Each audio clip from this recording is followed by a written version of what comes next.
বাহরাইনে একজন, সংযুক্ত আরব আমিরাতের দুবাইয়ে একজন এবং সৌদি আরবে দুজন।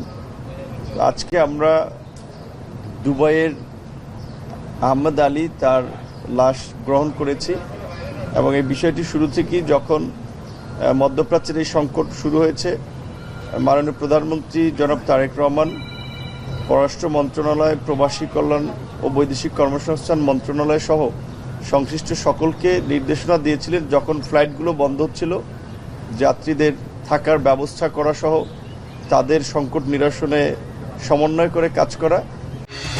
ঘরে বা ইন্ডাস্ট্রিতে মেঘনা স্টার কেবলস, বিশুদ্ধ কপারের নিরাপদ কেবলস, আপনার নিরাপত্তার সঙ্গী। এবং আজকেও আমরা দুজন নিহতদের পরিবারের সাথে কথা বলেছি। বাচ্চু মিয়ার পরিবার, টাঙ্গাইলের যিনি মারা গিয়েছেন, আমাদের মাননীয় পররাষ্ট্র প্রতিমন্ত্রী শামা ওবায়দ, তিনি তার পরিবারের সাথে কথা বলেছেন।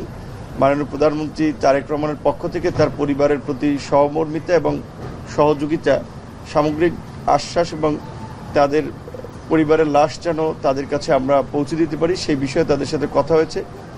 HPL uPVC pipe and fittings, শক্ত, মজবুত ও দীর্ঘস্থায়ী, এক পাইপে জীবন পার।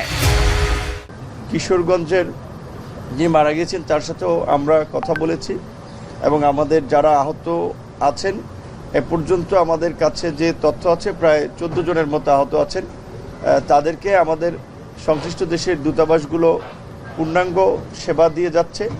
তো আমরা আমাদের বাংলাদেশি প্রবাসী ভাইরা যারা বিশেষ করে মিডল ইস্টে আছেন, তাদের প্রতি আমরা এখনকার আসলে এই সংকটটা আমাদের হাত নাই, আমরা তাদেরকে নির্দেশনা বা পরামর্শ এটুকু যে যতটুকু সম্ভব সংঘাতপূর্ণ এবং বিশেষ করে যেগুলো আক্রমণের লক্ষ্যবস্তু হচ্ছে এই সমস্ত এলাকাগুলো একটু এড়িয়ে চলা এবং যখন সতর্কতা সাইরেন সহ সংশ্লিষ্ট দেশগুলো যে দিক নির্দেশনা দেয় সেটি একটু মেনে চলা। একই সাথে আমরা একটা কথা বলবো যে যেহেতু আমাদের এই দেশগুলোর সাথে দীর্ঘদিনের দ্বিপাক্ষিক সম্পর্ক, বাণিজ্যিক বিভিন্ন ধরনের সম্পর্ক আছে, কাজে ওদের দেশের আইনের প্রতি আমাদের একটু শ্রদ্ধাশীল হতে হবে। এমন ধরনের কন্টেন্ট অনলাইন মিডিয়াতে না দেওয়া যেটাতে আসলে তাদের আপত্তি থাকে। আর এই মুহূর্তে আমাদের সাথে কথা বলবেন পররাষ্ট্র প্রতিমন্ত্রী জনাব শামা ওবায়দ।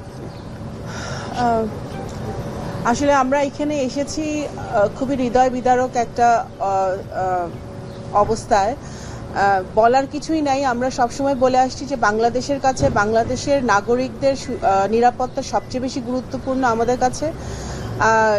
আমাদের এই যে ভাইটি আজকে এসেছে, আলী আহমেদ, ওর পরিবার আজকে এখানে এসেছে, ওনার পরিবার, ওনাকে আমাদের প্রবাসী কল্যাণ মন্ত্রণালয় সচিব সহ আমাদের কর্মকর্তারা এবং তার পরিবারের সদস্যরা আলী আহমেদের কে নিয়ে ওনার মৌলভীবাজারে তার যে গ্রামের বাড়ি ওখানে নিয়ে যাবে। আমাদের প্রবাসী কল্যাণ মন্ত্রী আরিফ সাহেব অলরেডি মৌলভীবাজারে অবস্থান করছেন।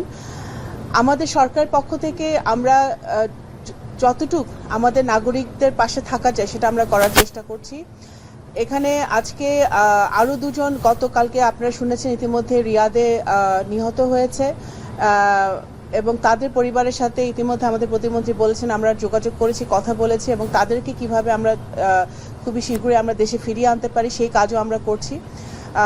আমরা এতটুকুই বলতে পারি যে আজকে এখানে এসেছি, এয়ারপোর্টে এভাবে আসতে হবে সেটা আমরা কখনো চিন্তা করি নাই, কিন্তু আমরা আশা করব যে আর যেন আমাদের মৃত্যু দেখতে না হয়, এই অবস্থার এই যুদ্ধের অবসান ঘটে। ধন্যবাদ।